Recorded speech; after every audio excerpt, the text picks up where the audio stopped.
Chapter 2 of the Underminer series. Global Monetary Policy. 1 Timothy 6:10 of the King James Version Bible reads, "For the love of money is the root of all evil, which while some covet after, they have erred from the faith, and pierced themselves through with many sorrows. For by Scripture we know what is evil. Satan, Lucifer, the devil is evil. For the word itself, devil, is no more than the evil. For by riches is won the medium that he has deceived the world. This deception is built upon pride, which manifests everything that is in the world." 1 John 2:16. "For all that is in the world, the lust of the flesh, and lust of the eyes, and the pride of life, is not of the Father, but is of the world. This ideology is that which arose in the Garden of Eden, brought to man by the serpent, which by pride he is described in Isaiah 14:13. For thou hast said in thy heart, I will ascend into heaven, I will exalt my throne above the stars of God, I will sit also upon the mount of the congregation in the sides of the north. I will ascend above the heights of the clouds, I will be like the Most High." 1 Timothy chapter 6, verse 9. "But they that will be rich fall into temptations and a snare, and into many foolish and hurtful lusts, which drown men in destruction and perdition." By typology, Scripture gives us the prince of Tyres in the book of Ezekiel. Ezekiel chapter 28, verse 1 through 6 reads, "The words of the Lord came unto me, saying, Son of man, say unto the prince of Tyres, Thus saith the Lord God, because thine heart is lifted up, and thou hast said, I am a God, I sit in the seat of God, in the midst of the seas. Yet thou art a man, and not a God, though thou set thine heart as the heart of God. Behold, thou art wiser than David. There is no secret that they can hide from thee. With thy wisdom and thy understanding thou hast gotten thee riches, and hast gotten gold and silver into thy treasures. By thy great wisdom and by thy traffic hast thou increased thy riches, and thy heart is lifted up because of thy riches. Therefore, thus saith the Lord God, because thou hast set thine heart as the heart of God." As you can see, that the prince of Tyres is an example and a type of man which has been deceived by his wealth and rise of power through trade. Also, through his riches, he has been deceived into believing he is a god. Now, study of Scripture reveals, by calling him the prince of Tyres, directly connects him to entities referred to in Scripture as principalities. This is stated in Ephesians 6.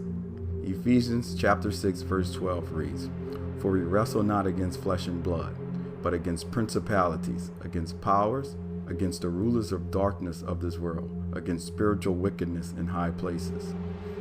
Principalities is defined as a state ruled by a prince. In the Bible, the sons of God, angels, good and bad, are considered as princes. For example, Ephesians chapter 2 verse 2 reads, "Where in times past ye walk according to the course of this world, according to the prince of the power of the air, the spirit that now worketh in the children of disobedience." We find out in the same chapter of Ezekiel that the prince of Tyres is actually referred to as being Lucifer, the anointed cherub that covered the throne of God, being made above all other angels. Isaiah chapter 14 verse 12. "How art thou fallen from heaven, O Lucifer, son of the morning? How art thou cut down to the ground, which did weaken the nations?" The verse specifically identifies Lucifer's work on earth. He has weakened the nations, and the prince of Tyres, also being Lucifer, provides the modus operandi. Therefore, that being his wisdom and understanding of the use of acquiring riches, being that of gold and silver, money, and traffic of trade. We will see how, through the deceitfulness of riches, how the underminers have been controlled and manipulated, and the nations of the world have been weakened. To start, we will work from what God told the children of Israel after leaving the bondage and captivity of Egypt under the Pharaoh, which is stated in Deuteronomy. Deuteronomy chapter 28 verse 12 reads, "The Lord shall open up unto thee his good treasures, the heavens to give the rain unto thy land in his season, and to bless all the works of thy hand. And thou shalt lend unto many nations, and thou shalt not borrow. For the Lord taught them that they shall not borrow. The borrower is slave to the lender." Unfortunately, the world's economic system, for the first time in history, is indebted to a central banking system. The central banking system is a cartel of privately owned banks, which issue currency and control interest rates for governments of countries. The central bank is defined as a nation bank that operates to establish monetary and fiscal policies and to control the money supply and interest rate, according to the definition provided by Webster's Dictionary. What the definition does not make clear is that by controlling the money supply and interest rate, these central banks control all sovereignty of these countries by holding of debt. As of 2017, 99.9% of the world population lives in a country with a central bank. Case in point, the only country with significant population that does not have a central bank is North Korea. As of record, no people have ever voted to have a central bank to this date. Concerns over the state of the world economy as the world debt hits all-time highs of estimated $152 to $200 trillion. Headlines such as are debated amongst daily. An article from Bloomberg with a headline reads, "The world's debt is alarmingly high, but is it contagious?" Another article title reads, "The IMF is worried about the world's $152 trillion debt pile." Just to name a few of the central banks around the world: the U.S. Federal Reserve, private company of the banking cartel; European Central Bank, known as the ECB, private company of the banking cartel; Bank of England, private company of the banking cartel; Bank of Japan, private banking cartel; Swiss National Bank, Bank of Canada, the Reserve Bank of Australia, Reserve Bank of New Zealand, all private banking companies. These central banks make up the majority of the part of the world's economy. Of course, the Federal Reserve is the most influential bank of them all due to the fact that the U.S. holds the world reserve currency, that is dollars. Governments do not have any money. We are the funders to the government with our tax payments. Central banks lend to governments to cover budgets, which is an enormous conflict of interest. Private companies are interested in gaining profits and acquiring assets in the form of money, land, people, and ultimately the full control of every person on this planet. In Revelation, John sees in his vision the four beasts rising up out of the sea with the name of blasphemy on the heads of the beasts. Revelation chapter 13, verse 1. "And I stood upon the sand of the sea, and I saw a beast rise up out of the sea, having 7 heads and 10 horns, and upon his horns 10 crowns, and upon his head the name of blasphemy."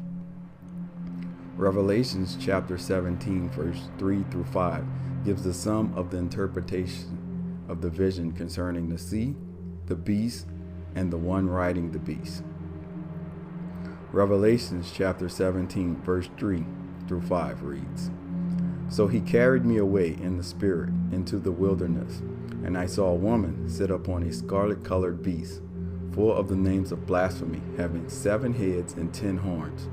And the woman was arrayed in purple and scarlet color, and decked with gold and precious stones and pearls, having a golden cup in her hand, full of abominations and filthiness of her fornications.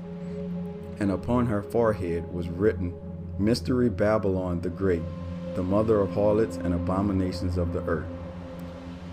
The description of the woman, Mystery Babylon, is given by the items of her riches.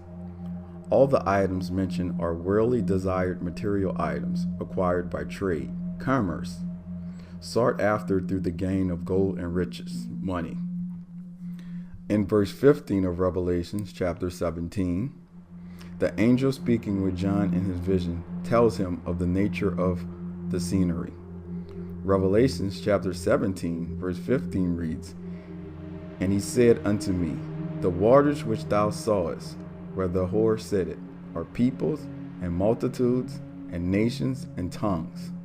Her seat of rule is over the people of this world." As we can see so far, Satan, acting as God of this world, has learned how to build his kingdom upon riches, luring man, underminers, to take part with the promise of filling as gods, as was the promise by him, the serpent, in the Garden of Eden. By the power of riches and its control that it has over the world, as stated as the whore seat in Revelations, over people, multitudes, nations, and tongues, now we will see just how far along Satan is in his wishful plan of sitting at the helm. Just like back at the time of the Tower of Babel, he must gather all things together for control, since God broke them up. As mentioned earlier, that the nations of the world are all basically in debt to a central system. We will go into some detail to illustrate that we are on the doorstep of something big that the world has never seen before.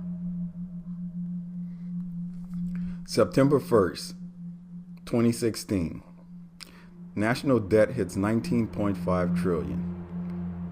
Explained in an article written by the Washington Examiner, reported national debt reaches an all-time world high of $19.5 trillion. The U.S. became the highest holder of debt in the history of the world. In less than a year and a half, the debt rose by 1 trillion from the record set of 18 trillion set back in December 2014. Congress has approved suspending the debt ceiling, allowing the government to borrow any amount desired. The debt is expected to reach 20 trillion by the time President Obama leaves office, whereby President Obama and his administration will have had added a total of 9 trillion allowed to the national debt. It is higher than any other president before him.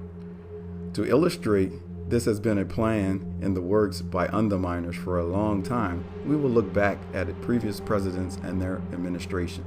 Substantial debt increases have occurred under the following U.S. leadership. Franklin Delano Roosevelt, Democrat, $153 billion. Richard Nixon, Republican, $115 billion. Ronald Reagan, Republican, $1.6 trillion. George H.W. Bush, Republican, $1.4 trillion. Bill Clinton, Democrat, $1.6 trillion. George W. Bush, Republican, $4.3 trillion. Barack Obama, $8.1 trillion. The debt is larger than the revenues produced, GDP, by Americans in a year, which indicates to investors that the country may have difficulty repaying its loans. The debt is produced by the accumulation of federal budget deficits from every additional new government program. The decreases in America's production, specifically manufacturing of goods sold as exports, have been steadily decreasing at a huge rate, which has been increasing the deficit by more each year. The following yearly budget deficits show the amount which is borrowed from the foreign entities and the Federal Reserve to fund the government each year. 2012, 1 trillion. 2013, 0.6 trillion. In 2014, 0.4 trillion. 2015, 0.4 trillion. 2016, 0.5 trillion. So roughly, a half a trillion to a trillion is borrowed every year from government programs, which it is likely that most Americans never see. A debt of 19 to 20 trillion is generations of future money borrowed and used now. Based on the model, future generations are already in debt to central banks of the world. As of now, countries all over the world are having major problems servicing the debt. In other words, countries can barely afford to pay the interest on the debt that they owe each year. However, the magnitude of the problem is a lot worse in the US. Here is a list of countries with external debt, top 7 highest debt countries in trillions of dollars. Number 1, United States, 19.6 trillion. Number 2, United Kingdom, 9.5 trillion. Number 3, France, 5.8 trillion. 4, Germany, 5.5 trillion. 5, Luxembourg, 3.5 trillion. 6, Japan, 2.9 trillion. 7, Italy, 2.7 trillion. Who are the buyers of the U.S. debt? Well, the funders of the U.S. government are foreign and domestic treasury bond purchasers. For example, China and Japan are the biggest foreign holders of U.S. debt treasuries. Based on the Congressional Budget Office reports listed on their website, the debt breaks down to $5.5 trillion to debt internal to the government, to things such as Social Security trust funds and federal disability insurance trust funds, the Office of Personnel Management and Retirement, which includes regular government workers and postal workers, military retirement funds, Medicare, and other forms of retirement fund. Of the U.S. owed $19.5 trillion, $14 trillion is held by the public, of which $6.2 is owed to foreign governments. Foreign governments and investors are China, $1.3 trillion, Japan, $1.1 trillion. Domestically, the Federal Reserve Bank system is the largest holder of the U.S. Treasuries. The other public securities are owed to liabilities such as mutual funds, state and local governments, including pensions, private pension funds, banks, insurance companies, and U.S. savings bonds. However, our biggest two holders, China and Japan, have been dumping our IOUs at a very fast rate due to their own debt problems. However, the U.S. is not the only one with a problem. The world has an economic funding problem, which all participate in world trade of energy, goods, and services. For this reason, countries have been trying everything to protect themselves from the uncertainty of the near future if countries start defaulting on their debt. Yes, it has already started. We have Greece, for example, now, and possibly Italy to follow. Japan has been dangling for a while now as they work with negative interest rates. Yes, negative interest rates do exist.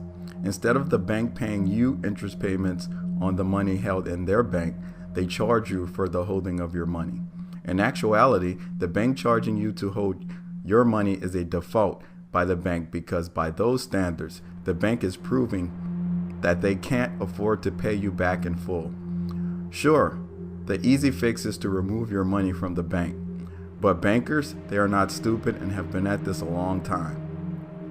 Negative interest rates have now been put in place in 5 major areas of currency: Germany, Japan, Denmark, Sweden, and Switzerland. These economies make up 20% of the world's economic output. Even former Fed Chairman Ben Bernanke thinks policymaking should give serious thought to implementing negative rates in an effort to keep the U.S. economy running. Bernanke said, "Since that can't be assured, and since the current low interest rate environment may persist, there are good reasons for the Fed and other central bankers to consider changes in their policy framework." He added, "The option of raising the inflation target of 2% should be part of that discussion, but it is premature to rule out alternatives and potential complementary approaches, including the possibility of using negative interest rates." He added, "In the political sphere, the fact that negative rates would be temporary and deployed only during severely adverse economic conditions would be an advantage," he said, "like quantitative easing. For those that don't know, quantitative easing is basically currency printing or the inflating of the currency supply." Bernanke then goes on and says, "Which was also unpopular in many quarters, a period of negative rates would probably be tolerated by politicians if properly motivated and explained." To shed light on the U.S. current conditions and quantity, The Federal Reserve has been printing currency since 2008 recession. Quantitative easing, aka dollar printing, stimulus is up to its fourth phase, referred to as QE1, QE2, QE3, and QE4. Back in December of 2013, the Federal Reserve announced they would pull back on the dollar printing, reducing the printing from 85 billion to 10 billion per month. These are astronomical figures. Let alone, back in August of 2016, it is reported that the Federal Reserve feels that more is needed. The Fed admits another $4 trillion in quantitative easing will be needed to offset the economic shock. The problem is bigger and more destructive for the U.S. due to the fact that we hold the world's reserve currency, which means all global transactions are to be handled in dollars. The holder of the reserve currency is the last to see the full impact of inflation. To simply understand the current conditions, one must just understand that the Federal Reserve and the other central banks around the world have been inflating country currencies in efforts to stimulate the global economy, i.e. QE or quantitative easing. This condition with all the currency printing for the world's economy has only caused more damage, and the central banks are attempting the next phase of economic destruction through negative interest rates. Throughout the world, the central banks are pushing countries to go cashless in an attempt to avoid people from removing their money from the banking institutions due to negative interest rates. They demonize it as cash hoarding. This is to protect them during the time that they choose to call a consolidation of the world's currencies into one. This avoids any possibility of a run on the banks.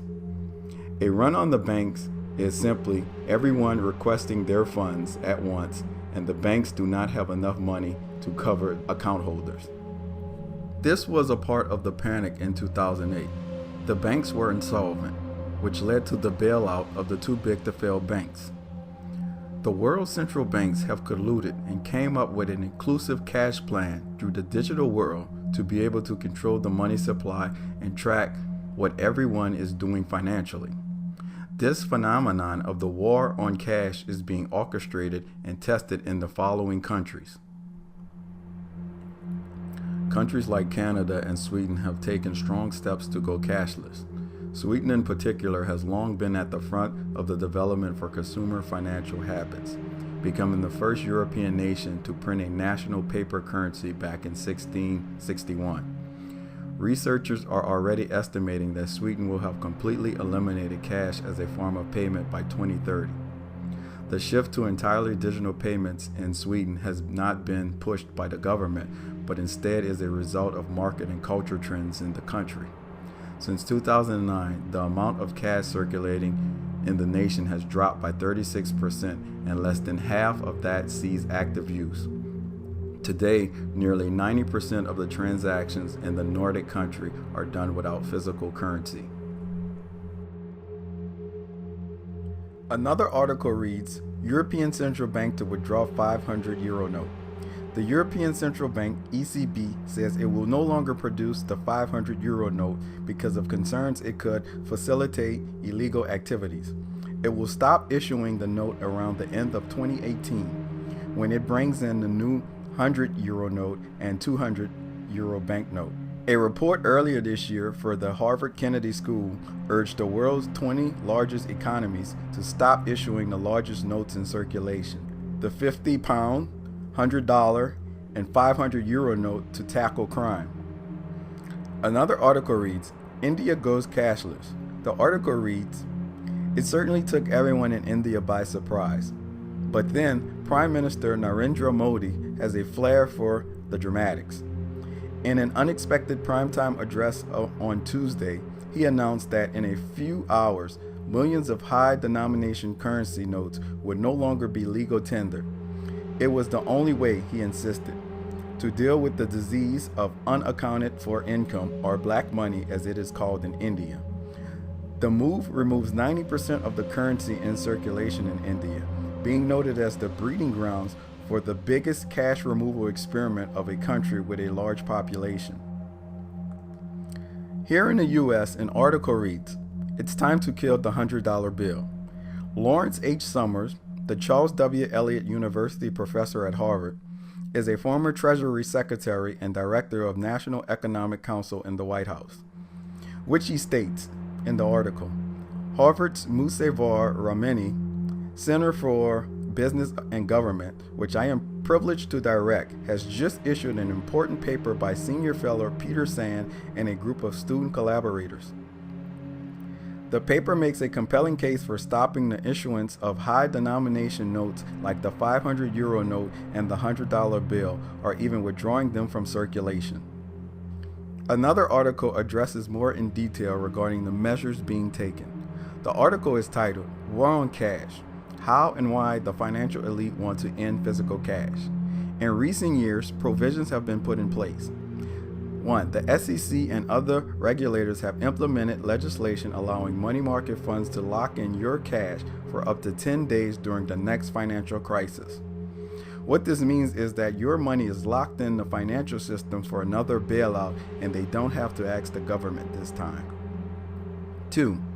The FDIC has implemented legislation permitting it to seize systematically important banks and convert their deposits into equity, the dreaded bail-in used in Cyprus in 2013. What this means is your bank account, checking, and saving are available for financial systems to use when they fail. 3. JP Morgan and other large banks have been rejecting large deposits. 4. France has banned any transactions over 1,000 euros from using physical cash. Spain has already banned transactions over 2,500 euros, and on and on. There is a widespread global campaign to eradicate physical cash. Dr. Harold Milgram, who has served as a senior aide to 4 separate presidents as well as the Committee of Finance. This is someone who knows what the global elite are thinking about the financial system and U.S. economy. Dr. Milgram recently gave an interview to Sinclair and Company that is absolutely shocking. The first sentence, banks in the US and Europe are trying to develop a cashless transaction system. The concept is to establish a comprehensive ledger for a business or a person that records everything received and sent and all of the assets held, mortgages, investment portfolios, debt, contractual financial obligations, and anything else of market value, including pleasure boats, automobiles, and other machinery. He continues, governments would very much like such ledgers to exist because they could view everything that is taking place financially in real time, including ability to evaluate net worth, patterns of spending, and of earned and unearned income, and of course, an instant assessment of all taxable activities. We've been warning of this for months. However, Dr. Milgram is the one to connect the dots of the key players in the global plan to erase physical cash and financial privacy. As we've noticed previously, the war on cash is accelerating. The International Monetary Organization, the IMF, the organization of the central bank, for the central bank, and by the central bank. March 2017, the IMF released a report to all the central banks on the effects of how to promote decashing of countries. In the IMF report, a number of glaring items were presented that were alarming, which summarized better by subtitle. Intent. Decashing is defined as the gradual phasing out of currency from circulation and its replacement with convertible deposits. The initiative does not in any way target the abolishment of money as an institution, but is rather a sweeping reduction of the role of currency, its cash component, in favor of transferable deposits, its non-cash component. The monetary authorities in many countries have already taken steps towards decashing.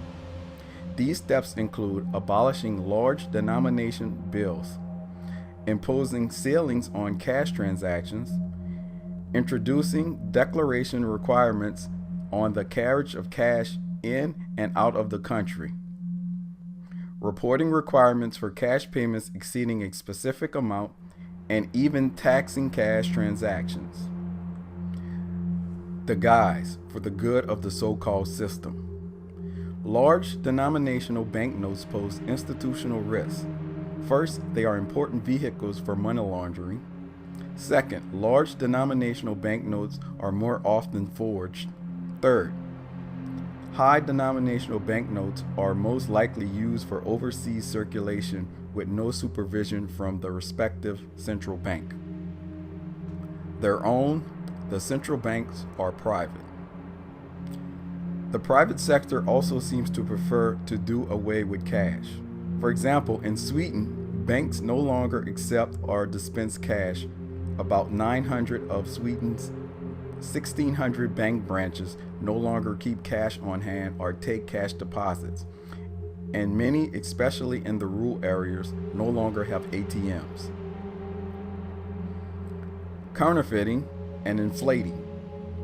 In equilibrium, the central bank stands ready to meet the demand for money, be it in the form of currency or transferable deposits, and stand ready to convert currency into transferable deposits and transferable deposits into currency in an unlimited amount.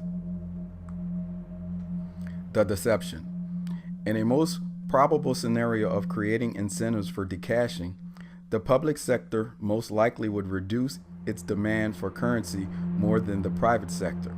For example, if a decision is taken to pay all public sector salaries by cashless means, i.e., by their transfer to deposits of public employees, and to pay taxes only with cashless means, the private sector may also react to incentives for decashing if the authorities introduce a requirement that all payments exceeding a certain amount should be made by cashless means. Therefore, the decashing incentive should be explicitly included in the demand for currency estimation.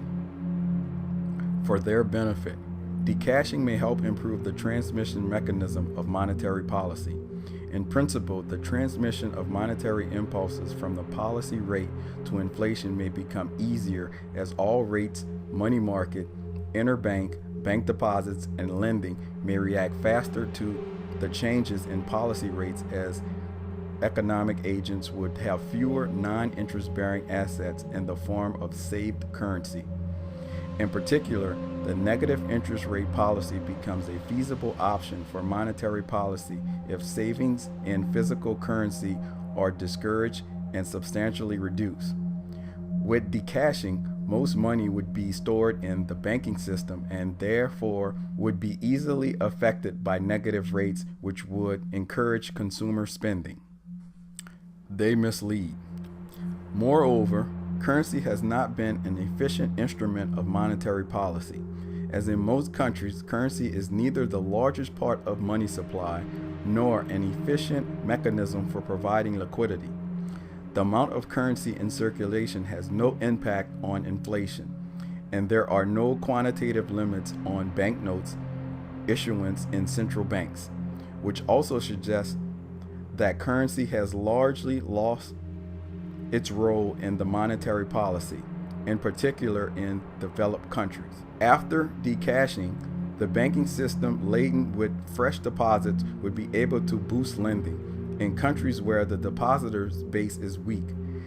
Decashing would help increase deposits as economic agents convert their currency holdings into convertible and other types of deposits with the banking system.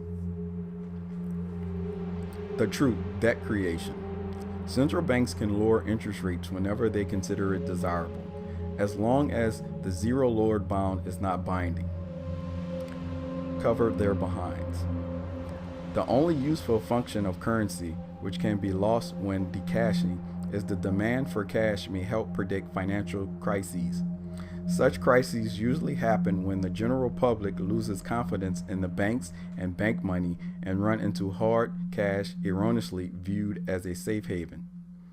The strong demand for cash in September 2008 reflects the panic that swept across most developed countries with the visible onset of one of the biggest crises in history. The rise in the demand for currency, in particular for high denominational banknotes, was mainly due to an increase in precautionary holdings by people concerned about the liquidity and solvency of financial institutions, and by financial institutions as a contingency, must persuade subtly. Finally, should government impose decashing without the general approval of the population, decashing may lead to social tension, mistrust, walkouts, demonstrations, and as a result, GDP losses. Who benefits? In principle, decashing should improve tax collection by reducing tax evasion. In Sweden, for example, with decashing, the government has benefited from more efficient tax collection because electronic transactions leave a trail. Central banks usually put currency into circulation by purchasing government bonds on the secondary market. Governments have to pay interest to central banks on these bonds, which represent their singerage, profit made by a government by issuing currency, and may be substantial. In the United States, for example, the fiscal year 2017, singerage amounted to 40 cents per $1 issued, and such singerage payments amounted to $70 billion a year. In Sweden, however, singerage represents only 1.1% of the central bank's balance sheet. Central banks have been plotting the Bitcoin experiment virtual currency. Finally, decashing may lead to budgetary costs. In most cases, the country would have to introduce deep institutional and legislative reform to initiate and carry over decashing. If decashing is based on the distribution ledger-like technology, such as Bitcoin, it can dramatically reduce the cost of international transfers, especially remittance intermediate by corresponding banks. In contrast, the cost with electronic money, such as Bitcoin, is estimated to be about 1%. A blockchain-based remittance system has already emerged in some economies. For instance, in the Philippines and in Kenya, blockchain-based intermediates offer money transfer services via Bitcoin and sequential conversion of Bitcoin back into fiat currency for withdrawal by recipients through either their mobile phones or a bank account. Constitutional change opportunity. However, social implications of decashing can be substantial. Carrying cash is a human right and is written into constitutions, which therefore have to be changed. Social conventions may also be disrupted, as decashing may be viewed as a violation of fundamental rights, including freedom of contract and freedom of ownership. The blueprint. It should be seen as a long-term project and does not suggest an intermediate move to a cashless society.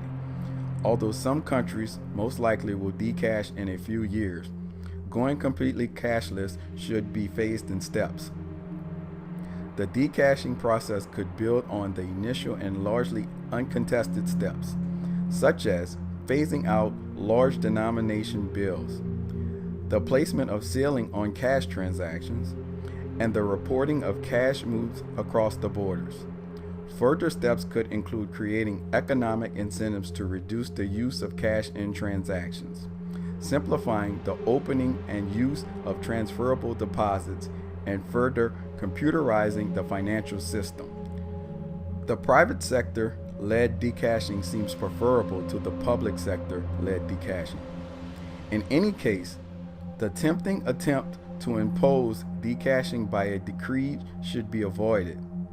Given the popular personal attachment to cash, a target outreach program is needed to alleviate suspicion related to decashing, in particular that by decashing the authorities are trying to control all aspects of people's lives, including the use of money, or push personal savings into banks. The decashing process would acquire more traction if it were based on individual consumers' choice and cost-benefit considerations. Full-scale bail-in conditions. Decashing should improve the transmission mechanism of monetary policy. With most money having the form of transferable deposits, central banks would be able to influence liquidity conditions and credit better with their interest rate policy.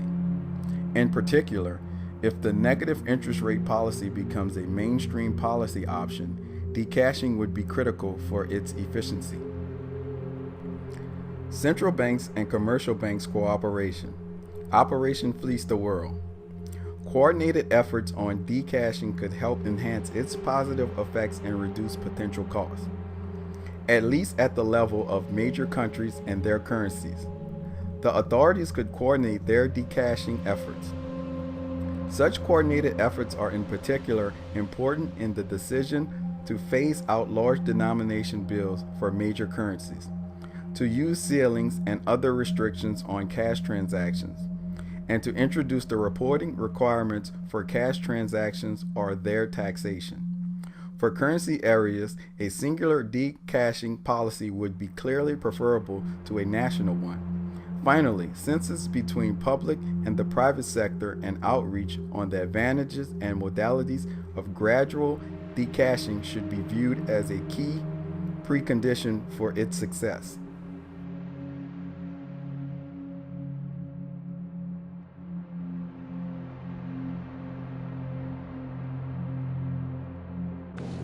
And you've probably heard the saying, cash is king. Well, that idea seems to be dying as plastic rises as the preferred choice for many. In fact, a new survey north of the border says half of Canadian populations are ready to get rid of cash altogether. RT's Alex Mihailovich joins us with the story from Toronto. Alex, what does this poll tell us about the future of the paper stuff in Canada? Well, it's an interesting poll just when you look at the numbers that are coming out. We're looking at about 50% of Canadians saying we don't need cash anymore. They're ready to go electronic, be it, as you mentioned, plastic, or be it online banking. Whatever it is, the money that we like to touch and feel is no longer in the equation for half of Canadians. When it comes to checks, 2/3 of Canadians want to get rid of checks altogether. 48% are saying, you know what, they're willing to just look at this and to for the convenience. So, you know, it's basically you don't have cash in your hand, which is a nice thing, but 48% say the convenience is really what is playing a big part. But get this, there is a flip side to this. 70% of Canadians say even with the convenience, you know what, they don't want to be paying for services like this. So once again, you got cash come into play because really you don't pay for cash except if you consider when you go to a bank machine other than your own bank, etc. So that's a big thing. And also the other 50%, yes, 50% are saying, you know, this is great, but the other 50% are really weary about having an e-wallet. They actually believe that cash in hand is a good thing. So we're at this breaking point right now, and this isn't only in Canada, where people are looking at this and thinking, you know, electronic banking is great, but there is, as I mentioned, that privacy trade-off, the convenience. You don't have cash in your pocket. Obviously, you know, when you're thinking about robbers or stores getting robbed, stuff like that, if there's no cash there, well, you know what, they're out of luck when they get there. Right. Well, the thing with cash, though, is you can't track it, you can't hack it. This isn't just a Canadian thing, though. We're seeing it other places. Germans love their cash. There's a lot of places where this is spreading. What do we got for that? Yeah, you know, this is a global thing, and we have a list here which is pretty impressive. This is from 2013, and the reason we have a 2013 list, it gives you a good idea of just how much things have changed, because I'll give you some other numbers which are pretty shocking just in the past 4 years when you're looking at it. So back in 2013, Singapore really was the leader. It has serious ambitions to this day to go completely cashless, and a lot of stores have a sorry no cash policy in Singapore, which is pretty impressive when you're there. Now, basically you can't buy things unless you have a card or another way to pay, let's say Apple Pay or something along those lines. Number 2, Netherlands at 60%. We're looking at that's how much cashless transactions go on. France 59%. Sweden 2013 it was 59%. Now, you got to think, Sweden historically was the first country in Europe to have cash back in 1661.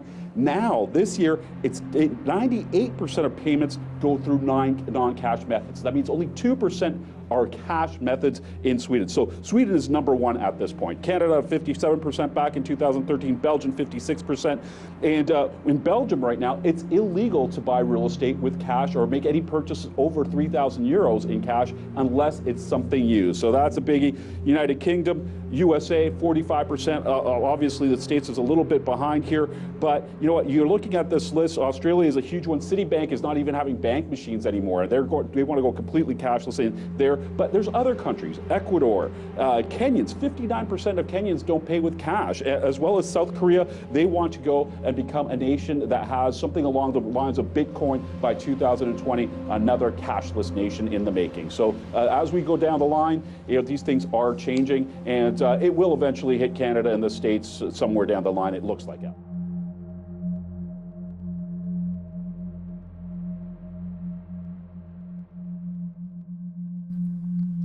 How did we get here? Year 1818. Karl Marx was born, who is known today as the father of Marxism. He attended an university in France in 1843 for the purpose of economics. During his time at the university, he met Frederick Engels, who later becomes co-author with him in the development of the Communist Manifesto. Frederick Engels was a son of a wealthy cotton spinner from England. How did we get here? Year 1818. Karl Marx was born, who is known today as the father of Marxism. He attended an university in France in 1843 for the purpose of economics. During his time at the university, he met Frederick Engels, who later becomes co-author with him in the development of the Communist Manifesto. Frederick Engels was a son of a wealthy cotton spinner from England. Early in Max's life as a youth, he was a believer in God. However, during his time at the university, his views changed when he joined a highly secretive church of Satan. During his membership of the church, his everyday appearance changed to match that of the sect leader. His appearance took on the form of growing a heavy beard and long hair, which were characteristics of the disciples of the satanic priestess Joanna Southcott that dealt with a familiar spirit she called Shalul. Marx's objection and animosity was directed to the religion of Christianity. In 1841, while at the university in France, a friend of Marx observed him mentioning that how immoral of a religion the Christian religion was compared to all others. February 1848, Marx and Engels completes the Communist Manifesto, and it is issued in London, England. Marx and Engels were selected to write the party's platform after threats of measures occurring against the two if not completed by the date requested. The threats were made by the Central Committee of the League of the Second Congress of the Communist League. This hidden group finally becomes confident enough to come out of secrecy and make the organization known to the countries of Europe. The already existing international group intended for the manifesto to be an explanation for the planned revolutions across Europe. However, all the attempts of the groups regarding revolutions failed.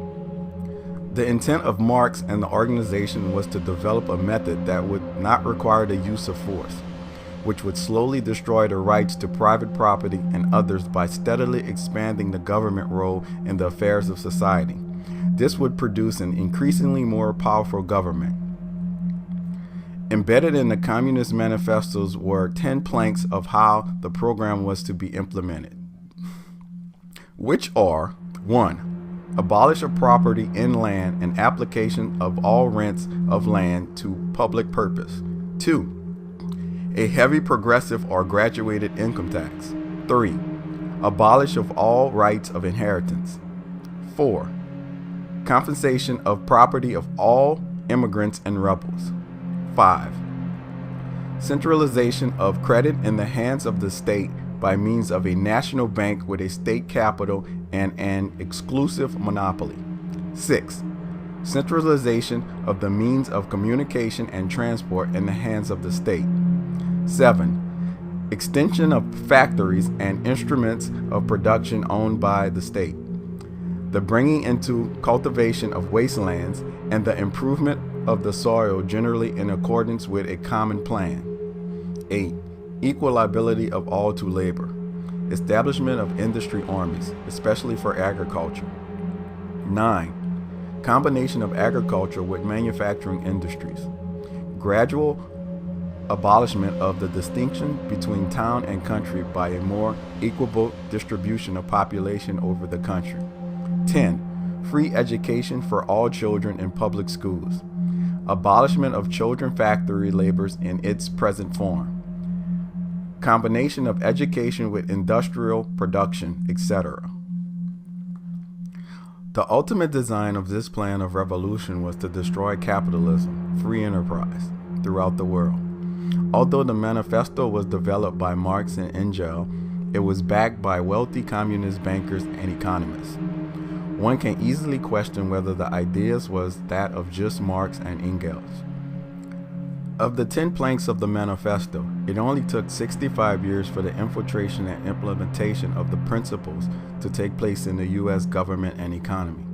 By 1913, the United States government passed the graduated income tax after several failed attempts, which was plank 2 of the Communist Manifesto. In addition, 1913, the United States allowed the setup of the national banking cartel, the Federal Reserve, which served as the ultimate checkmate for the control of the country. The one that controls the gold makes the rules. Year 1907. J.P. Morgan and other banking interests conspired to cause the acceptance of the central bank in the United States. That year, Morgan spent 5 months in Europe going back and forth between London and Paris, whereby central banks already exist. It is documented as his visits were to meet and work out the details of the plan with 2 branches of the Rothschild banking family. It was concluded that Morgan's time spent in Europe was to produce a bank panic in the U.S. Upon his return, he started rumors that New York's Knickerbocker Bank was insolvent. Due to Morgan's highly credible reputation as a banker, his rumors frightened bank depositors. Thus, it created a panic and started a run on the Knickerbocker Bank. Therefore, the panic caused a run on other banks. The panic was in and the plan was a success. Immediately, propaganda spread to remove trust from state-chartered bankers, supporting the idea that an independent monetary entity was needed for oversight and confidence. J.P. Morgan had the support and defense of a future president, Woodrow Wilson. In an attempt to clear Morgan's name from an accusation of starting the bank runs, Woodrow Wilson, who was the president of the Princeton University in 1907, said, "All this trouble could be averted if we appointed a committee of 6 or 7 public-spirited men like J.P. Morgan to handle the affairs of our country." Wilson was suggesting that the nation's affairs be placed in the control of Morgan and the conspirators. Basically, Wilson was supporting the creation of the central bank in the U.S. to so-called prevent the misuse by Wall Street bankers. Congress was finally convinced of the need for a central bank solution. Nelson Eldridge was appointed to a National Monetary Commission to formulate banking and currency reform legislation. November 1910, 3 years after the panic and acceptance of the central banking proposal, Senator Eldridge boards a train in Hoboken, New Jersey. The train is designated to arrive at Jekyll Island, Georgia, for a secret meeting at Jekyll Island Hunt Club owned by J.P. Morgan. The intent of the meeting was to determine the legislation for the implementation of the U.S. new central bank. Senator Eldridge, which owned the train, was accompanied by the following statue of men. Assistant Secretary of the Treasury, A. Piatt Andrew. Senator Nelson Eldridge, National Monetary Commission. President of Cum Laude National City Bank of New York, Frank Vanderlip. Senior partner of J.P. Morgan, Henry Davis. President of Morgan's First National Bank of New York, Charles Norton. Partner in banking house of Kuhn, Loeb and Company, Paul Warburg. President of Morgan's Bankers Trust Company, Benjamin Strong. The secrecy and intent was later revealed by Mr. Vanderlip in his Saturday Evening Post. In 1910, when I was as secretive and indeed a furtive as any conspirator, I do not feel it is any exaggeration to speak of our secret expedition to Jekyll Island as the occasion of an actual conception of what eventually became the Federal Reserve. Once aboard the private car, we began to observe the taboo that had been fixed on last names. Discovery, we knew, simply must not happen, or else all time and effort would be wasted. Masquerading as the federal name entity, the public American people would never suspect at the time that the bank was a central, privately owned bank, a profit-gaining corporation in charge of their money supply. In addition, the cover for the bank was to divide the banking system up into 12 districts, further disguising the existence of a central bank. However, the truth behind the scenes was that the 12-district system had one director, known as the Federal Reserve Chairman. No coincidence, Woodrow Wilson, who spoke in favor of Morgan and the conspirators back in 1907, wins the 1912 election and is inaugurated in January of 1913 as President of the United States. By December of that year, the Federal Reserve Bill passes the House and Senate, and Woodrow Wilson signs it in. The economic destroyer of nations was now in place to subtly weaken the nation of the United States. It took no more than 4 years from 1913 for the true interests of the conspirators to show. During World War I, the Federal Reserve loans American dollars to the Soviet Communist Reich after following the Russian Revolution, by which almost the same thing occurs during World War II. So by fact, United States people received a war machine funded by the people at the command of a foreign entity. Vladimir Lenin, Russian communist, who was an adamant studier of Karl Marx, is known to have said that the best way to destroy the capitalist system was to debauch the currency. In addition, Lenin mentioned that establishing a central bank was 90% of communalizing a country. Now, with the Federal Reserve weapon in place, the conspirators begin the deconstruction of the country by targeting the currency through the centralized creditor as suggested in the Communist Manifesto, Plank 5. The weakening continues based on orchestrated cause. Just as the conspirators plotted back in 1907, Satan's workings are always based on cause, causing causality, which involves the rich and poor, the free and bond, small and great. Year 1912. Colonel Edward's Mandel House, associated with the British Rothschild banking family interest, writes and publishes a book that will have profound impact on the shaping of the conspiracy that will weaken capitalism in the United States. The novel's plot is based on a meeting that takes place in 1925, where character John Thor, as the High Priest of Finance, meets with a very important senator by the name of Selwyn. It is thought that the novel actually embodied Colonel's personal beliefs. Colin House helped in the arrangement of the election of Woodrow Wilson to President of the United States.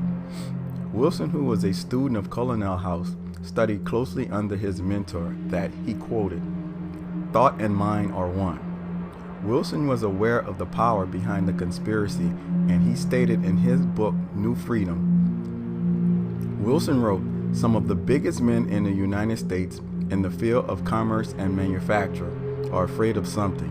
They know that there is a power somewhere so organized, so subtle, so watchful, so interlocked, so complete, so pervasive that they had better not speak above their breath when they speak in condemnation of it." Colonel House also provided a copy of his work to Franklin Delano Roosevelt. Roosevelt took an interest in the works of House. It is later revealed that Colonel was very influential in helping Wilson and Roosevelt get elected President of the United States. Franklin Delano Roosevelt served in the New York Senate in 1910 and later was appointed Assistant Secretary of the Navy under President Woodrow Wilson. Now, with the Federal Reserve System in place, they could admit to the fact that the agency had the ability to create inflation, which meant they had the capacity to expand or reduce the economy's money supply.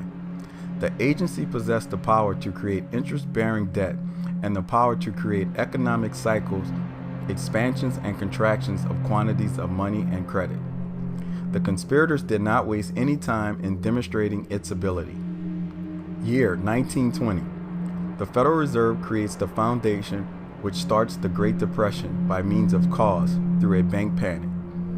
The money supply was increased by nearly double from 1914 to 1919.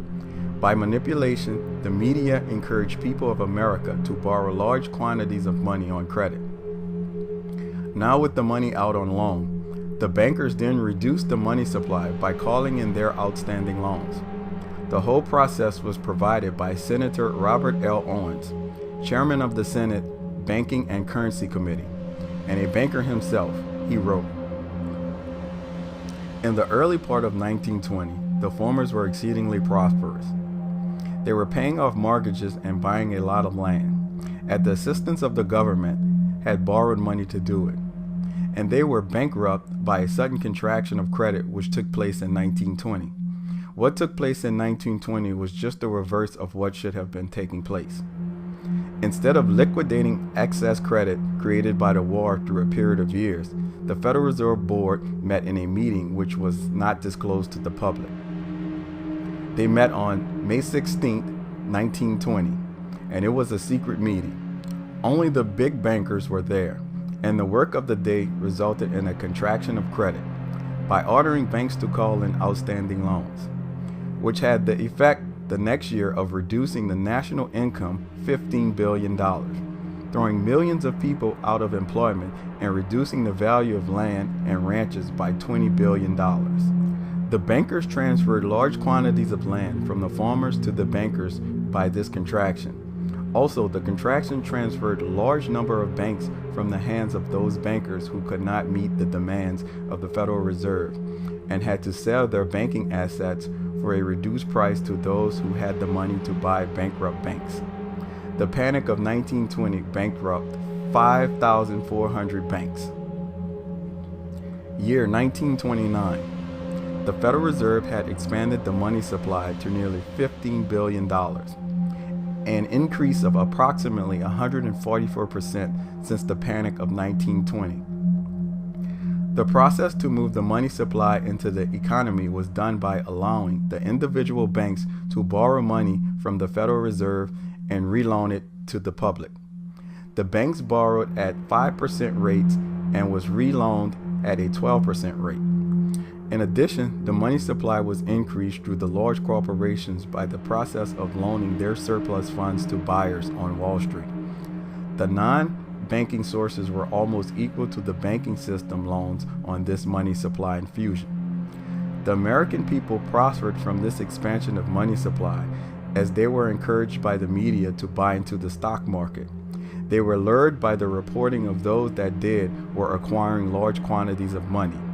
Stockbrokers that were handling the incoming of buyers, which were hoping to make a fortune in the stock market, were using a new tool to persuade them into buying more shares than they expected.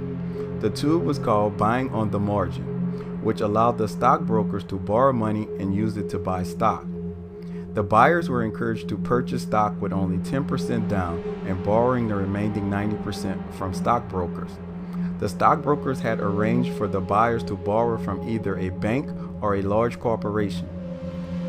The investors could now sell the shares of stock and make a 100% profit for only 10% increase in stock value. The buyers could double his investment after paying off the loan to the lender. As in all things that are too good to be true, there is a catch.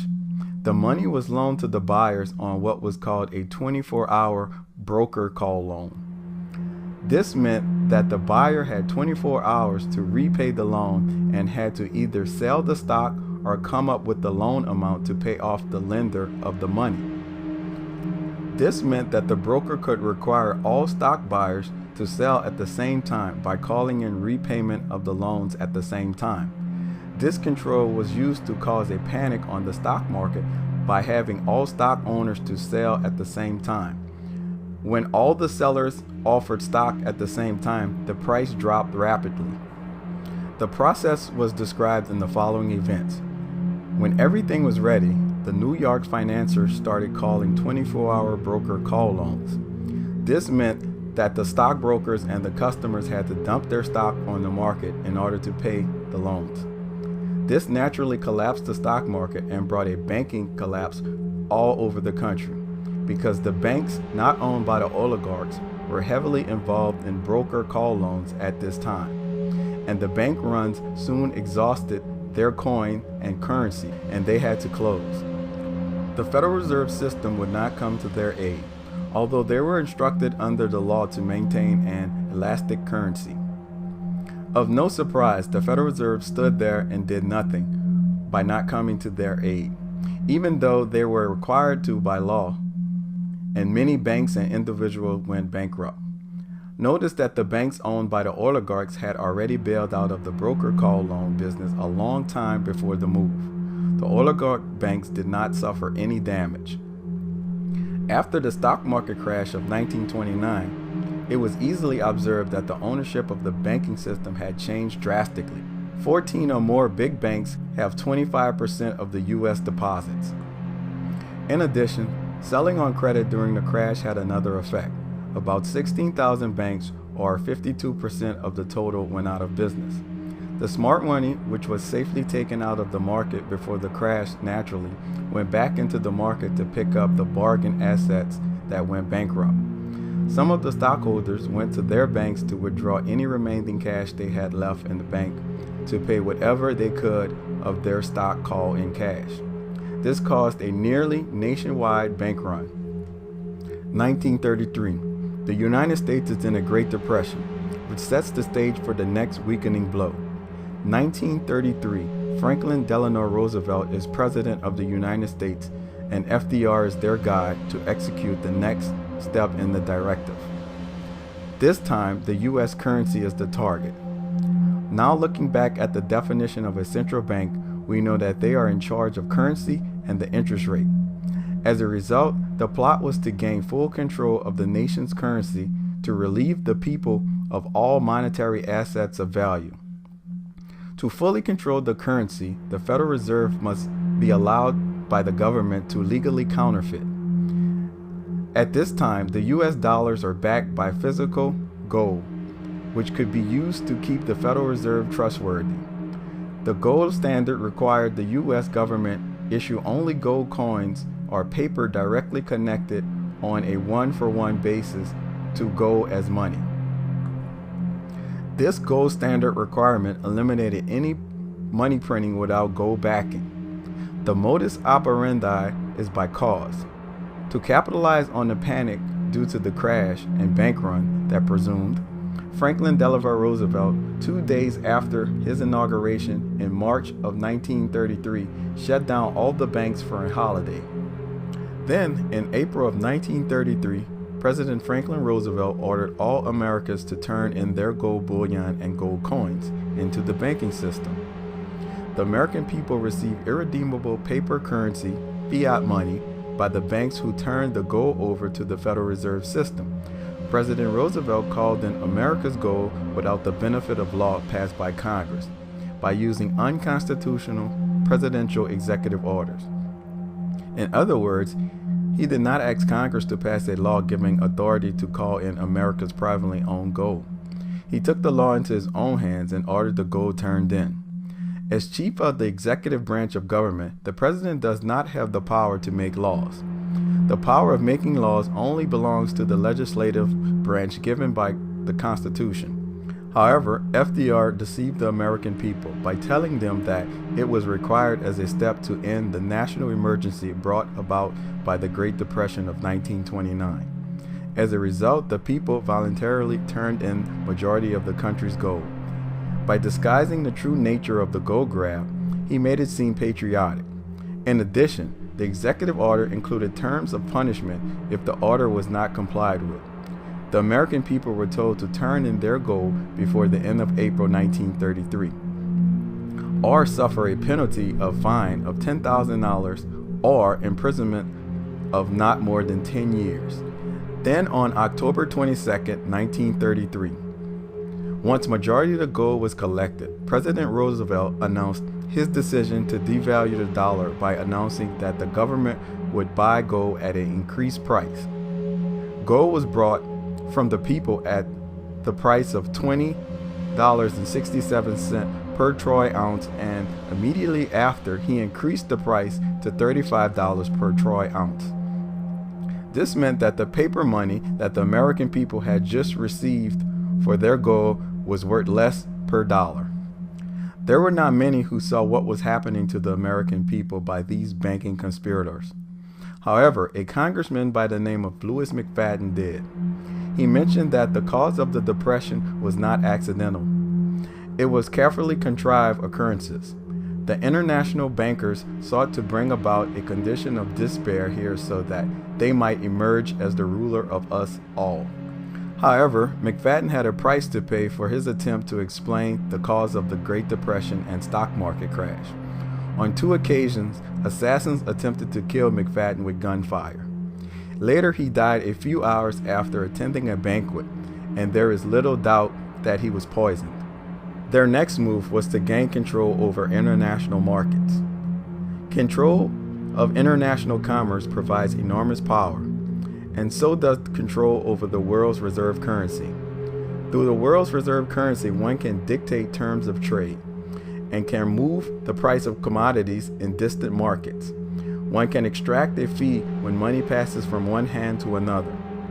For a long time, Britain was the holder of the reserve currency and prospered enormously.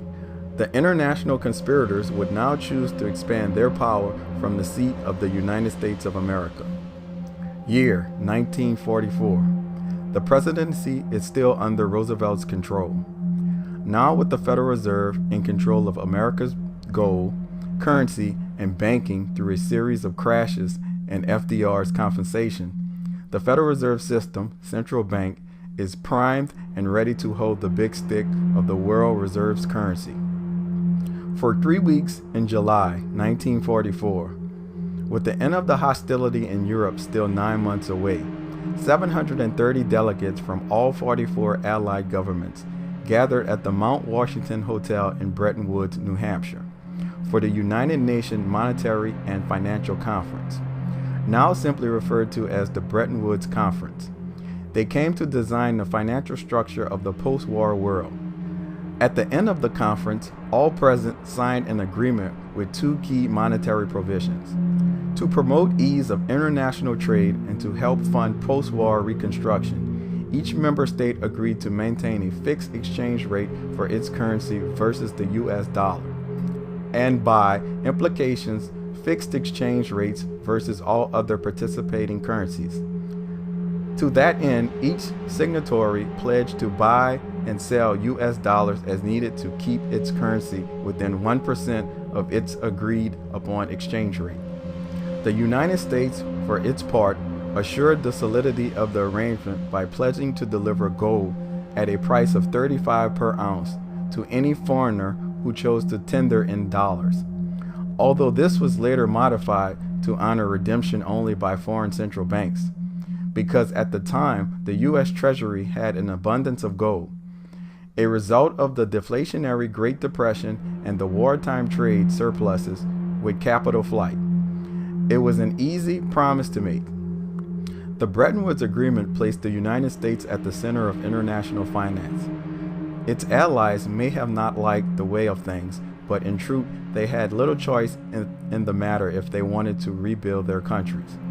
In signing, they ushered in the dollar's golden age. The dollar had become the world's reserve currency. The promise of gold redeemability was honored for 27 years. It ended when the U.S. trade deficit and creeping price inflation undermined confidence that the U.S. government would be able to live up to its promise much longer. to keep the open market price of gold from rising more than pennies above $35. The United States and its partner in the London Gold Pool had to sell larger and larger quantities of metal. That couldn't go on forever. In 1967, France withdrew from the efforts and added the insult of repatriating the gold it had been storing with the Federal Reserve Bank of New York. Yellow bars flew to Paris. The U.S. government continued to sell gold in increasing quantities to keep the open market price near $35. Then, August 15, 1971, President Richard Nixon closed the gold window, ending the convertibility of the dollar into gold by anyone and eliminating the need for further sales to suppress the open market price. He referred to the default on America's pledge as a measure to stop international money speculators. The dollar was still the world's reserve currency, but it had become fiat money, and since the majority of currency was convertible only into dollars, they too became fiat money. With narrow expectations, all the world's currencies were untethered from gold. These circumstances of unbacked reserve currency status set the stage for the greatest opportunity for the central bank conspirators to take advantage of the world's wealth. This would come from a commodity far more important to the world's economy than gold. Oil would become the backer of the US dollar. Richard Nixon would underwrite the petrodollar system into existence. Now consider the same names that conspired the creation of the US central banking system. These underminers are the same conspirators that owned the oil industry. They now had merged the world's economy to the one resource that they had full ownership and unlimited access to. The Rothschild banking family started out as a lender to local governments and then expanded to national governments, which were set up as 5 banking houses headed by Meyer Rothschild's 5 sons. Each were set up in different countries in Europe. Meyer Rothschild's power was visualized by the statement which summarized his strategy. He said, "Permit me to control the money of a nation, and I care not who makes its laws." The Rothschild banks are always partnerships and never corporations. Thus, the Federal Reserve and other central banks of the world are private partnerships. Investments into the Baku oil fields by the Rothschild family made them fortunes. Baku in the late 1800s was known as the most productive oil region in the world and was producing half of the world's oil. John D. Rockefeller, Incorporators of Standard Oil Company of Ohio. At its peak, Standard Oil controlled 90% of the U.S. oil industry. In 1911, the Supreme Court sustained a ruling that Standard Oil Company was an illegal monopoly and ordered to be broken up into 33 separate companies. At the time of the dissolution, Rockefeller was the richest man in the world. The Standard Oil Company, exploration, development, production, refining, and marketing then becomes 3 of the following 7 considered as the 7 sisters. Standard Oil of California, today's Chevron. Standard Oil of New Jersey, the predecessor of Exxon. Standard Oil of New York, predecessor of Mobil, which merged with Esso to become Exxon Mobil Corporation. Anglo-Persian Oil Company, the predecessor of British Petroleum, BP, following with a merger with Amoco. Gulf Oil, most assets later merged into Chevron. Royal Dutch Shell, which remains intact. Texaco, now merged with Chevron. Now is a good time to revisit the connections between gold, banking, oil, and the world reserve currency, and the conspirators and the timing of occurrences. J.P. Morgan, banker, 1907, spends 5 months in Europe with the Rothschild banking family. Paul Warburg, who came from the Rothschild-allied German banking firm in 1907, arrives in the U.S. and becomes partner of the most powerful banking firm in America, Kuhn Loeb and Company. In addition, Paul's brother was married to the daughter of Jacob Schiff. Jacob Schiff becomes head of Kuhn Loeb and Company back in 1885. J.P. Morgan, upon his return to the U.S., started a banking panic, which creates the opportunity for a central bank. Soon-to-be President Woodrow Wilson, 1907, speaks in favor of J.P. Morgan and 6 to 7 unknown others. Nelson Eldridge is appointed to be in charge of the National Monetary Commission to reform banking and currency legislation. In 1910, upon Senator Eldridge's return, he boarded his own train for a secret meeting to come up with the legislation for the central banking along with others. Paul Warburg, J.P. Morgan and Associates, and his banking firm, which met at Jekyll Island on J.P. Morgan's estate. 1913, President Woodrow Wilson signs in the Federal Reserve Central Bank Bill. Federal Reserve is in place and the U.S. becomes involved in World War I and a huge expansion of the money supply occurs. 1920, another banking panic occurs from the bank lending the abrupt calling of loans. 1929, the Great Depression is still in progress as another banking panic occurs due to another expansion of the money supply in lending for stock investments. And the crash occurs as loans are called in. 1933, President Franklin Delano Roosevelt, who studied from Colin House along with Woodrow Wilson, calls a bank holiday after 2 days of the inauguration, causing a bank run.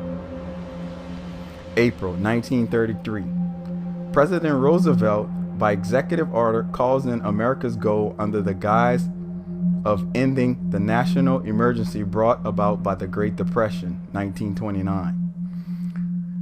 June 15, 1933, Congressman McFadden explains to Congress what the Federal Reserve, along with the Rockefeller Chase Bank, soon to merge with the Walburg Manhattan Bank to form Chase Manhattan Bank, had done on behalf of fledgling communist government, wherein the Federal Reserve loaned American dollars to Soviet communists. October 22, 1933, President Roosevelt announced his decision to devalue the dollar by announcing the government would buy gold at $35 per ounce, rather than the $20 per ounce that was paid to American people at the time of the gold confiscation. July 1944.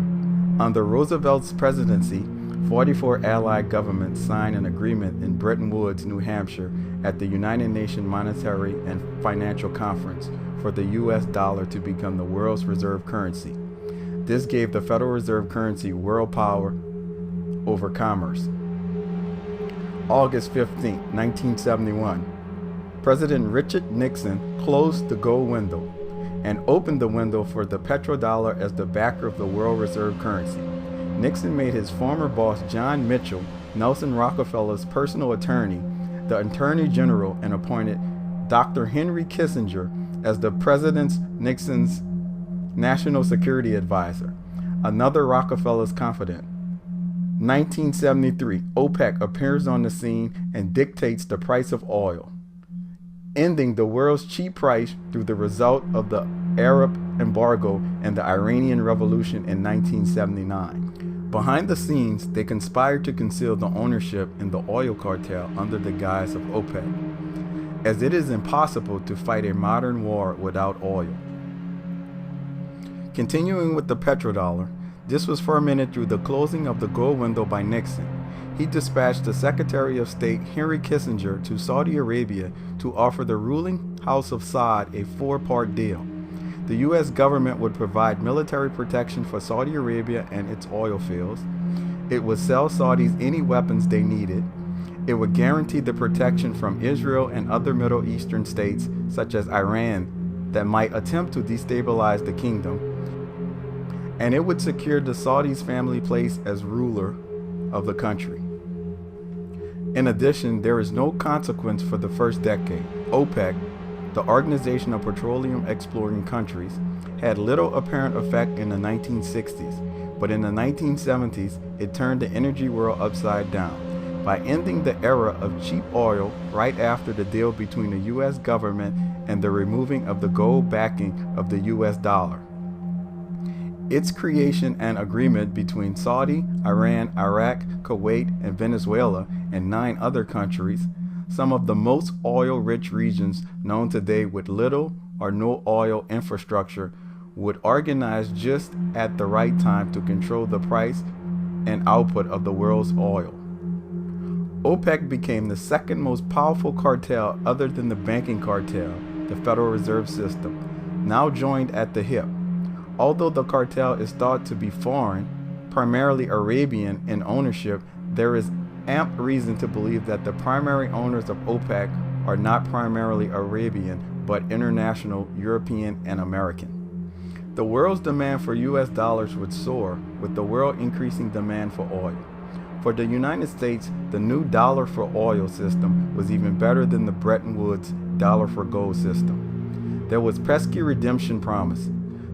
So if imposed, no constraints on the creation of more and more dollars to pay for imports. Everyone needed oil. Oil is the underpinning of the global financial structure. It separates the rich from the poor. It is the most sought after commodity on the planet, and since it could be purchased only in dollars, countries needed to stockpile them, which meant more demand for currency units that the Federal Reserve could produce at zero cost. The dollar's position at first among currencies of the world and oil pegged to the dollar gave the same status to debt instrument IOUs denominated in dollars. It's evident control of the world banking, control of the world's currency, and control of the world's energy would give you control over the people. Among the countries that were accumulating the dollars Americans were spending, like Saudi Arabia, China, and Japan, first choice for storing money was in U.S. Treasury bonds and bills. Now with excess and control of the world's commerce, this old tool of Lucifer is now in place to bring about a cause that will affect the whole world at once. The central banking system of the world is fully established and has been deconstructing the world subtly over time through its nation-destroying tool of inflation. One famous economist, John Maynard Keynes, detailed the procedure in his book, The Economy, Consequences of the Peace. Quoted by Vladimir Lenin, Russian communist leader. By a continuing process of inflation, governments can confiscate secretly and unobserved an important part of wealth of their citizens. By the method, they not only confiscate, but they confiscate arbitrarily, and while the process impoverishes many, it actually enriches some. There is no subtler, no surer means of overturning the existing basis of society than to debauch the currency. The process engages all the hidden forces of economic law on the side of destruction, and does it in the manner not one man in a million is able to diagnose. There are several important thoughts contained in the quote from Mr. Keynes' book. Notice that the purpose of inflation, at least according to the communist Lenin, was to destroy capitalism. Lenin realized that inflation had the power to destroy the free market. Lenin also realized that the only agent that could cause inflation legally was the government. Inflation was also to serve as an income redistribution system. It could impoverish those who held their assets in money and enrich others who held their wealth in items that increased in value during periods of inflation. Inflation, to be successful, must be concealed from those who stand to lose the most, the money holders. Concealment becomes the goal of those who do the counterfeiting. Never must the true cause of inflation be properly identified. Inflation must be blamed on everything: the marketplace, the housewife, the greedy merchant, the wage earner, the union, oil shortages, the balance of payments, the common housefly. Anything but inflation's true cause, the increase in money supply. Keynes and Lenin admitted that the result of inflation would constantly operate in a predictable manner. Inflation was an economic law, and not one in a million would be able to diagnose the cause correctly. Ironically, John Maynard Keynes published the book Economic Consequences of the Peace the same year, 1919, the crash takes place. His well-in-depth understanding of the destruction that inflation has on capital through the middle class was well documented in his writings. At the time when the book was published, Keynes held a seat at the Bank of England Central Bank. In addition, he was in the same position during 1907 when J.P. Morgan was in Europe, conspiring to cause the banking panic, which caused the acceptance of the central bank, the Federal Reserve System. Keynes' seat was chairman during 1883 through 1946. Lord Keynes, economic advisor to Chancellor of the Exchange, Director of Bank of England, Governor of the IMF, the International Monetary Fund, in 1942, Governor of the World Bank, 1946, and was there for the Bretton Woods Agreement.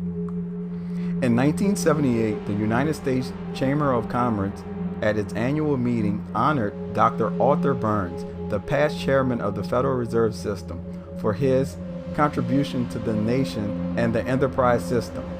During his government service, the interesting thing about this event was that Dr. Burns, as the head of the Federal Reserve, controlled the growth of the money supply. He had the power to increase the money in circulation. Therefore, he was the one who was creating the inflation. Yet, the major American business organization commended Dr. Burns for his effort in preserving the free enterprise system. The very man who was causing the increase in the money supply, and therefore causing the inflation that was destroying the free enterprise system, was being honored by those in the free enterprise system. Keynes and Lenin were certainly right. Not one in a million would be able to diagnose the true cause of inflation, including the American businessmen. Keynes also went on to explain why he agreed with Lenin that inflation is intended to destroy the business community when he wrote, "The decadent international but individualistic capitalism in the hands of which we found ourselves after the war, World War I, is not success. It is not intelligent, it is not beautiful, it is not just, it is not virtuous, and it does not deliver the goods. In short, we dislike it and are beginning to despise it." If you despise capitalism and wish to replace the system with another that you prefer, it becomes imperative to find a way to destroy it. One of the most effective methods of destruction is inflation, the debauching of the currency. Lenin was certainly right. Who is the victim of inflation? James P. Wahlberg correctly answered the question when he wrote the following in his book, The West in Crisis. In recent times, perhaps the greatest enemy of the middle-class society has been inflation. Ironically again, James P. Wahlberg was an American banker who was the son of a German-born banker, Paul Warburg, which came over and became the partner of the largest banking house at the time, Kuhn, Loeb and Company. His father, Paul, was a part of a group who met in secrecy at the Jekyll Island with others to produce the legislation which deceived the U.S. in accepting the central bank system, the Federal Reserve, as mentioned earlier. James P. Wahlberg became the financial advisor to President Roosevelt. What a coincidence. It's quite obvious why he knew the middle class is the victim of inflation, as his father helped put the weapon in place. Then, after studying the results of the first crash of 1920 due to inflation by the money supply increase, he is there giving FDR advice with the second crash happening in 1929. Why would the middle class be the target of inflation? John Kenneth Galbraith informed the readers that inflation is a method of income redistribution. Inflation takes from the old, the unorganized, and the poor and gives it to those who are strongly in control of their own incomes. Income is reallocated from the old to the people of middle years and from the poor to the rich. So inflation has a purpose. It is not an accident. It is a tool of those who have two objectives. 1. To destroy the free enterprise system. 2. To take wealth from the poor and the middle class and redistribute it to the rich. Now, as mentioned earlier, the magnitude of the money supply increase in the U.S. is in the trillions. let alone the world's figure estimates to be possibly as high as even higher than $600 trillion. All the while, the Federal Reserve claims a certain amount of inflation is healthy for economy.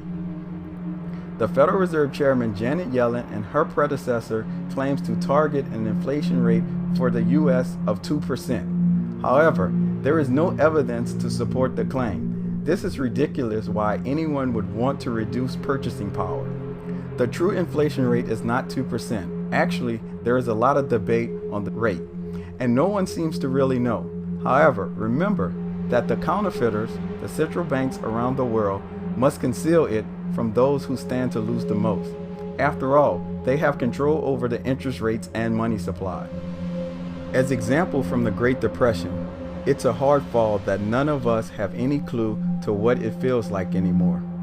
It's not a pretty picture. The possibility of massive inflation would produce double-digit interest rates, crippling increases in the cost of food, clothing and gasoline, and bad news for the stock market participants. It seems, as mentioned earlier, that the world is dropping the use of the dollar as the world reserve currency.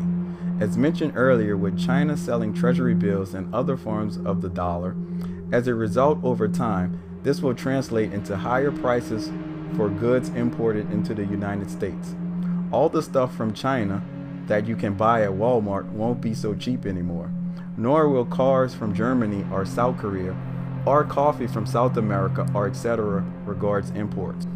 The trailing effects with all the money printing under the US dollar due to borrowing that has been brought by foreign governments and businesses in order to keep inflation rates low in the US will find its way back home. The extra cash will reinforce the inflationary process already underway. For most Americans, it will mean a period of stagnant and declining living standards. Import goods will become more expensive, as will borrowing to buy a house or anything else. Homeowners with adjustable rate mortgages will get crushed. As mentioned, the IRAs and 401ks will be up for the taking to cover the U.S. government debt, and any remaining would be required to hold a minimal percentage in treasuries for the account holders' supposed protection. Rising interest rates would cripple the economy. Not only do they harm the housing industry, but they discourage people from borrowing money. Business startups would become rare, as would any expansion of existing businesses. Frightened consumers would slow their spending. Unemployment would reach depression levels. At best, it would be stagflation, a state of high unemployment, snail pace or negative economic growth, and rapid price inflation. The combination of higher prices for necessities and lower wages would demote much of the middle class to working status and impoverish those creeping along on fixed income. In the process, the U.S. banks would be in trouble. The Federal Deposit Insurance Corporation, FDIC, little insurance fund wouldn't be enough to pay almost any of the bank's deposits. In 2008 and 2009, trust evaporated. Banks refused to lend to other banks because no one knew what the other guy's collateral might be worth. The financial system seized up. This time banks will fail, brokerages will fail, credit will dry up, debtors will default in masses, and individual investors will see their accounts swept away. Their life savings will be lost. It would bring about a global depression. When Congress passed the Federal Reserve Act in 1913, the private group of bankers only got control over our monetary system via the banking system. They did not have control over the insurance industry and stock markets.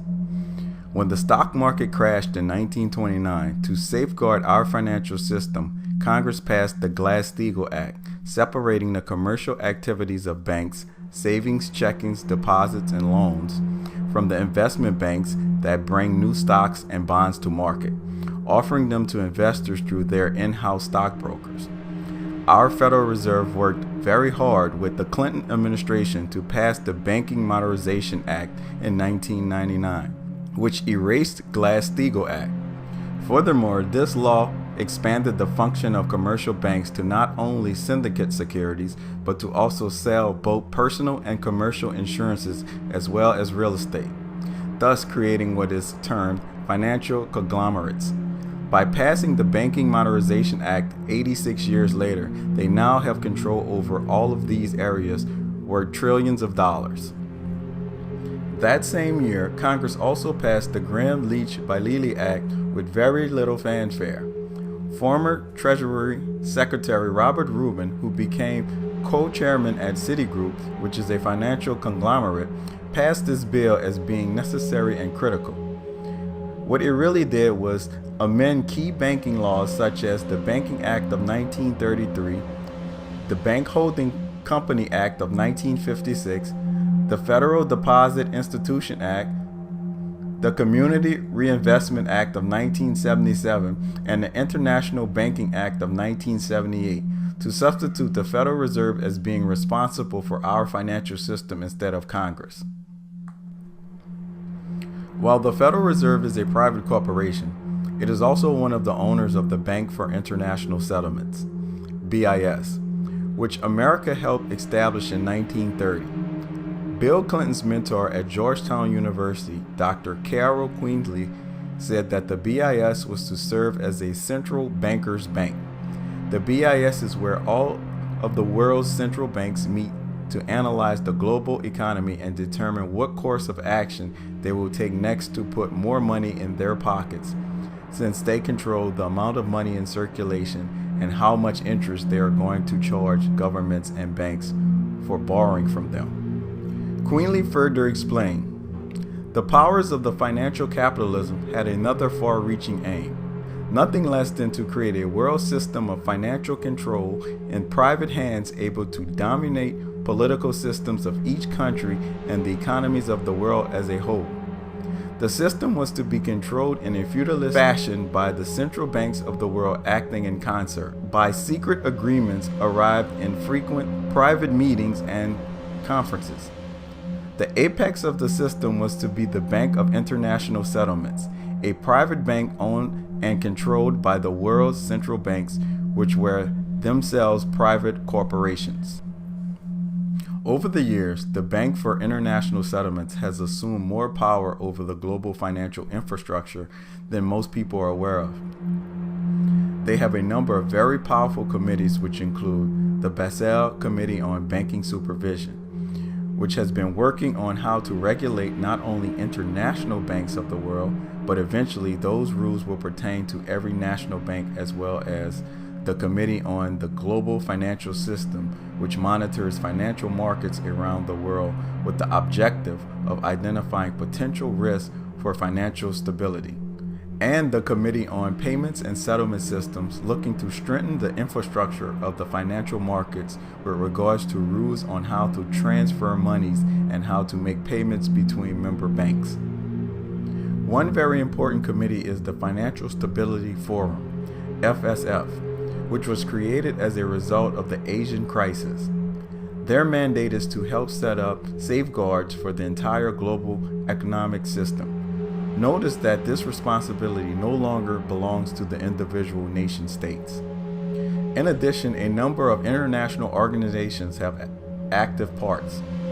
The World Bank, the International Monetary Fund, the Organization for Economic Cooperation and Development, the International Association of Insurance Supervisors, the International Organization of Security Commissioners, and the newly formed International Accounting Standard Board. The BIS is at the apex of global financial systems. It was birthed in 1944 when the International Monetary Fund and the World Bank were set up. Should we dare to mention that its founders were Harry Dexter White, who worked in the Treasury Department and who was a communist spy, along with John Maynard Keynes, a Fabian socialist. Keynesian economics is at the heart of the reason for all of the levels of government being broke. Joanne Bion, in an exclusive interview with the BIS Managing Director, Dr. Malcolm Knight, he went on record when he said, "We are not a central bank. We are a bank for the central bankers." This is extremely important for the fact that has not been written about in the book on the BIS. Furthermore, to my knowledge, no one on the BIS has explained that they are the central bank's bank. Dr. Knight, who received his postgraduate degree from the London School of Economics, explained that central banks need to operate in independence.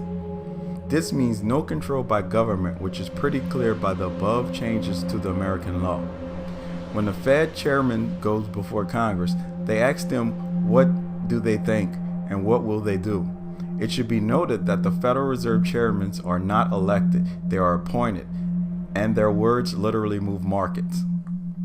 When you understand that the BIS pulls the strings of the world's monetary system, you then understand that they have the ability to create financial booms and busts in a country. If the country is not doing what the moneylender wants, then all they have to do is to sell its currency. So when Dr. Knight talks about controlling the financial centers where a lot of hot money could be placed, he is explaining that as a result of the works of the FSF, they are implementing rules on financial behavior all over the world, which means they're positioning the BIS to be able to control the hot money. Lastly, one very important aspect of Joanne Vian's interview with Dr. Knight is that of harmonization of global currency. In an interview with a noted economist, Dr. Frankel, who does not hide his views that all the currencies of the world need to be harmonized, she asked him when he thought that this would occur. He then told her it would occur after all the economies were harmonized. When she posed the question to Dr. Knight, he only addressed the fact that many central banks have a consistency of objectives that harmonize their policies. Increasingly enough, the Wall Street Journal reported on a meeting which included Dr. Frankel's former U.S. Fed Chairman Paul Volcker and Dr. Robert Mundell that took place on June 30th, that same day she was interviewing Dr. Knight. Their theme was, does the global economy need a global currency? The thesis was that if the euro can replace the franc and the mark and lira, why can't a new world currency merge the dollar, euro, and yen? She submitted that this is the next agenda of the central bankers. When the change occurs, I assure you, there will be money made on a new global currency. This is how Lucifer has weakened the nations to cause rich and poor, small and great, free and bond, to take part in a losing plan. This time, all the world's nations may fall at once, allowing a new system to come into place that will be digital as a result, with the guise of stabilizing the world. When is the question? Everything is already moving fast, and there are plans out there that might seem unusual. Stated in the government report, a publication of the National Intelligence Council, of what the world could look like in 2030, which is updated every 4 years. The report was updated for 2017. They go on to paint a hypothetical scenario where the commerce system is shut down in 2018. Why 2018? The report is stated, imagine a surprise news headline in 2018, titled, "The Robin Hood Hacker, Paralyzed Online Commerce, Upends Markets." November 19, 2018, New York. Online commerce grounds to a halt a week before the Christmas shopping season started in the United States, Canada, and Europe after numerous attacks by the persona Robin Hood Hacker. The attacks create chaos by altering online payment accounts by as much as $100,000 in credit or debt, sparking a frenzy of online shopping that has forced retailers to shut down all digital transactions. The disruption set global financial markets into a free fall before trading was suspended in most exchanges due to uncertainty about how long the hacking would persist. In addition to the updated report by the National Intelligence Council regarding the hypothetical scenario of 2018 financial system attack, there is the 1989 Economist magazine cover, which has a gold medallion around the phoenix neck with the inscriptions of 2018, get ready for a world currency. The Economist magazine publishing company is 50% owned by the English branch of the Rothschild family.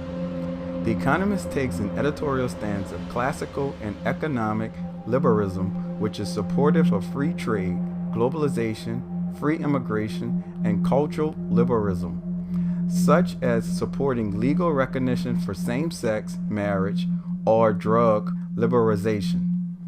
The Economist favors this support through central banks, of banks, and other important corporations.